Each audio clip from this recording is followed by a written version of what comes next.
in a moment, I'll begin an interview. We're going to be joined by Billy Easton, who is the director of Alliance for Quality Education, and along with Assemblywoman Latrice Walker of Brooklyn. And again, we're going to be joined by my colleague, Michael Redwine of the Louisa Project 2027. Who now they have their own YouTube channel, so definitely go over there and subscribe. So I believe everyone is here. We have a full house tonight. So let me bring them on and welcome them. Thanks so much, everyone, for joining me. Welcome to the Benjamin Dixon Show. And let's just go around the room. And Mike, if you don't mind, I want you to jump in there first and say a few things, and then we'll bring everyone else on to introduce themselves, and we'll get this conversation going. Go ahead, Mike. Okay. Hey, Ben, thanks for having me. I got an echo. In any event, Mike Redwine of Louisa Project 2027 has been mentioned. And today we're going to be talking to Billy Easton and Jasmine Glasper of the Alliance for Quality Education in New York. They've been on the front lines fighting against the state of New York, trying to get communities of need the funding that they require to educate the children, to educate local children. And when we start talking about the lower ends of the class spectrum, we're talking about children of color and poor white children. So, and these are the people that need the education opportunity most. And that's where we are right now. The Governor Andrew Cuomo professed progressive. I'm gonna leave that one alone right now. Has basically ignored the court order for them the court settlement for them to pay. I'll let Billy or Jasmine give you the specific amounts. Okay. A humongous court settlement concerning these issues. Okay. All right, Mike. So this is Michael. Billy, I want to thank you for joining me, Mr. Easton. Go ahead and tell us a little bit about yourself, and then I want to toss it over to Assemblywoman Latrice Walker. Okay, well, Ben, thank you very much for having us on your show. I'm Billy Easton. I'm the executive director of the Alliance for Quality Education in New York State. I've been the executive director here for about 12 years, and what we do is we organize parents and community members to raise their voice, to make sure they can make a difference in what is happening in their schools, and to hold the state, New York State, accountable for delivering those schools. I do want to say that something has come up for the Assemblywoman, but our legislative director, Jasmine Gripper, has joined us as well. Okay. So Jasmine is on as well with me, and I really appreciate Ben being on your show. I'm a fan. I love the way you're equal opportunity in terms of putting the demands to Republicans, but also demanding that the Democrats actually have to stand up and deliver for our communities. Absolutely, I appreciate that. So this won't be too bad. This your Latrice also. So Latrice, thank you for joining us. And if you don't mind, just let the audience know a little bit about yourself, and then we're going to kick this conversation off. Okay, so this is Jasmine Gripper, the legislative director for the Alliance for Quality Education. I'm sorry, Jasmine. It's okay. I'm sorry to disappoint. Latrice is unable to join right now, but I've been working with AQE for the last 4 years. A proud product of New York City's public schools, from K to CUNY. Been working with AQE to educate parents and legislators on the needs of our schools and the students in the classrooms. Like Mike said, our schools are owed $4.3 billion from New York State. And our state governor is refusing to fund our own state formula. And as a result, the schools that need it the most, the students who need the most opportunities, are the ones who continuously lose out. And we are making sure we hold New York State elected officials accountable to delivering fair funding for our schools.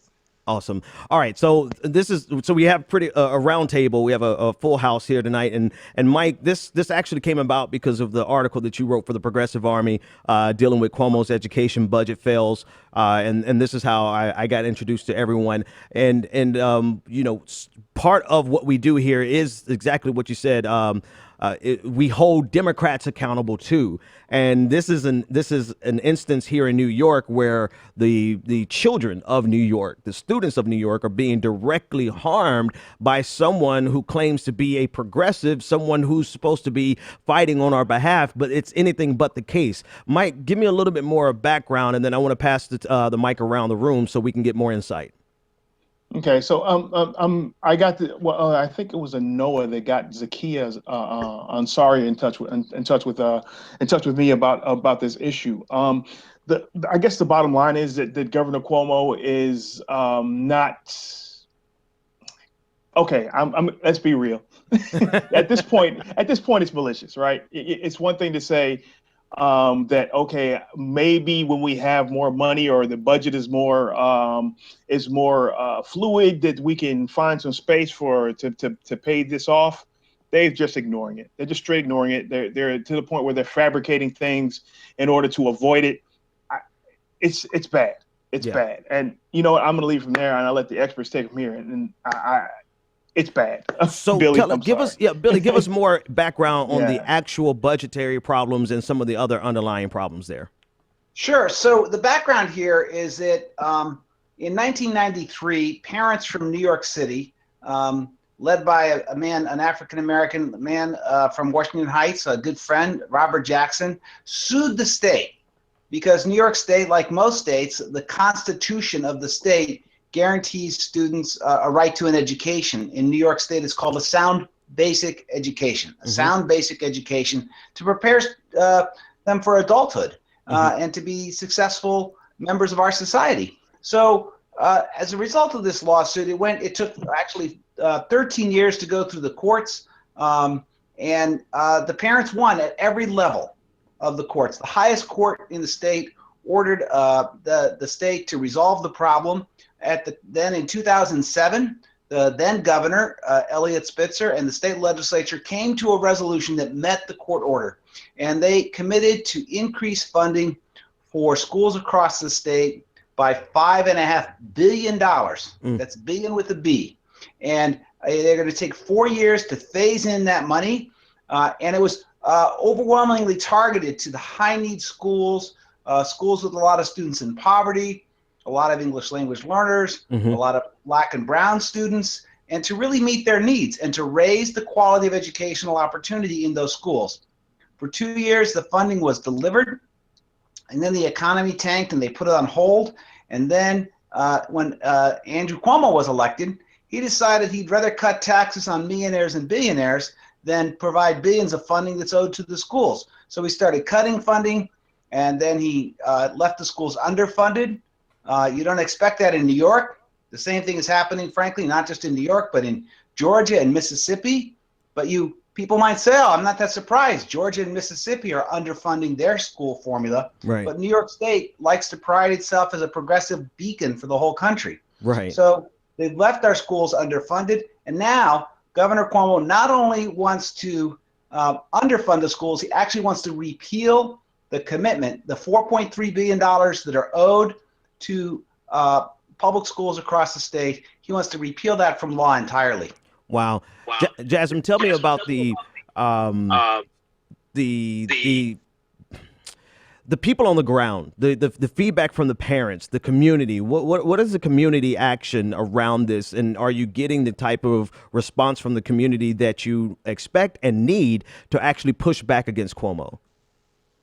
Yeah, so community members, once they are aware of the situation, are extremely upset. People tended to be a little bit more understanding during the financial crisis, that the money wasn't there. But not only was the money not there during the financial crisis, but money was cut from schools. There were billions of dollars worth of cuts from schools during the New York State financial crisis. So New York State literally chose to balance its budget on the backs of students. Now that the economy has fully recovered, New York State is not in a recession. We are one of the wealthiest states in the nation. For New York State to still not be fully funding our schools is completely unacceptable. And what this means on the ground is that students are attending schools that are overcrowded. We have elementary school classrooms and kindergarten classrooms that have 30 students with one teacher. We have buildings that are so overcrowded that students are being educated in trailers. We have schools in Yonkers where there's one guidance counselor for 700 students, which is impossible to find individual attention when you have such a huge workload. We have students in Utica who are literally fundraising just to get the supplies they need for their New York State chemistry class, not for an extracurricular class or AP class, but for their basic chemistry class that they need to graduate with a New York State diploma, the school doesn't even have enough supplies for them to do the lab experiments. So students are fundraising for those things. And so what we see in New York is this huge equity gap, is that wealthy school districts and wealthy zip codes in New York State, we have some of the best public schools in the country. But if you are in a mostly minority school district, or if you're in a district where there are a good number of ESL students, or if you're in a district where the majority of the students are students of color, then you're likely to be underfunded, you're likely not to have opportunities, and you're likely to be in those classrooms that are overcrowded and under-resourced. And parents are angry, and parents are ready to demand that the governor and the state legislators truly fight for what our schools deserve. Just this past October, we had about 20 parents walk 150 miles over 10 days from New York City to our capital in Albany, New York. At the same time, we had 2 individuals ride a bicycle 350 miles from Buffalo, New York to Albany, where we all met at the Capitol, where we all went to the governor's office, and we literally taped up 500 invoices on his door to represent all the school districts in New York State that are still waiting for their fair share. So parents are angry. Parents are realizing where the blame lies. It's the state's responsibility to fully fund our schools. It's the state's responsibility to be the great equalizer, meaning where local districts don't have enough property wealth to fund their schools adequately, then the state needs to step in and give their fair share, and that's not what's happening right now in New York. Wow. You know, I had the unfortunate privilege of going to school in Florida while Jeb Bush was the Secretary of Education. And while he started doing all of the experimentations that he did, and then after I graduated, that's when he became governor, and he came in, and it's very difficult for me to delineate the difference between a New York Republican, a New York Democrat, Andrew Cuomo, and some of the same exact behaviors and actions of a Floridian Republican, Jeb Bush. And this is a political issue. So my next question is, what is the political recourse? What is your game plan? How do we change this? How do we turn this around? And how do we hold Cuomo accountable politically? Well, I'd be happy to respond to that question. You make a very good point, and the evidence is there in terms of the similarities. You can see it right now. There's a lot of concern about Betsy DeVos as the new Secretary of Education under Trump, and there should be. But Betsy DeVos recently praised Andrew Cuomo for his education policies because, in fact, they come right out of that Jeb Bush, Betsy DeVos playbook. Jeb Bush, Betsy DeVos, Donald Trump playbook. Cuomo has actively and aggressively supported school vouchers. Take money from public schools in order to fund private schools. That's something that's also been, a big part of what we expect from Betsy DeVos. He has supported expansion of privately run charter schools, many of which are particularly the ones here in New York, are corporate chains, not your mom and pop nonprofits, but the big corporate chains. He has, and then he has done something. He sounds just like Donald Trump. When Donald Trump says, "Oh, well, we spend too much and we don't get the results we should," those are the exact same lines that Andrew Cuomo has used. So politically, a few things. One is it's important for people around the country to hear the truth about Andrew Cuomo, because a lot of people think he's planning to run for president in 4 years. But right here in New York State, we have been doing a lot to let people know. And in fact, on March 4th, all across the state, we are holding marches for the People's March for for Education Justice. The People's March for Education Justice. There's at least 6 of them planned across the state, and including in New York City, we're going to march from Trump Tower to Governor Cuomo's office. Okay. And this is to make sure that people know that Andrew Cuomo's policies are, just as you said, you could call it Trump light if you want, or you could call it Trump heavy. It's pretty much the same exact policies. Right. So we want to make people know we have strong support in the state assembly for our position. So we're expecting our assembly members to stand up to the governor and demand that this budget has what's necessary. Awesome. And the date again on that march? The date is March the 4th. And you can get the information on our website, which is aqeny.org. Mm-hmm. aqeny.org. March 4th. There'll be 6 at least of these marches across the state. We encourage folks to come. We got people coming to New York City from New Jersey and Pennsylvania, as well as from within the state. Many people from within the state, of course. And we're hoping people will join us and let your voice be heard. All the resistance that's happening to Trump these days is very exciting, but we need to resist the same type of Trump-type policies right in our own states, and this is an important state to do that in. Absolutely. I want to thank each of you for joining us tonight and shining a light on this situation that many people will probably are not aware of. And we want to help get the word out, especially about the march on March 4th. So thank you so much. If you would just give them the best way to contact each of you, whether it be your Twitter handle or your email address. And go ahead, Billy, we'll start with you and we'll go around. Sure. My email address is Easton, BEASTON @aqeny.org, and my Twitter handle is at Beaston_NY. Awesome. Go ahead. And this is Jasmine. You can reach me on Twitter at JazzGripper, JassGripper, or email it's Jasmine, JASMINE @aqeny.org. And Red Wine, everyone knows. Go ahead and tell them how to get up with you, Mike. Okay, Mike Redwine on Twitter. I'm Mike_Redwine on Twitter.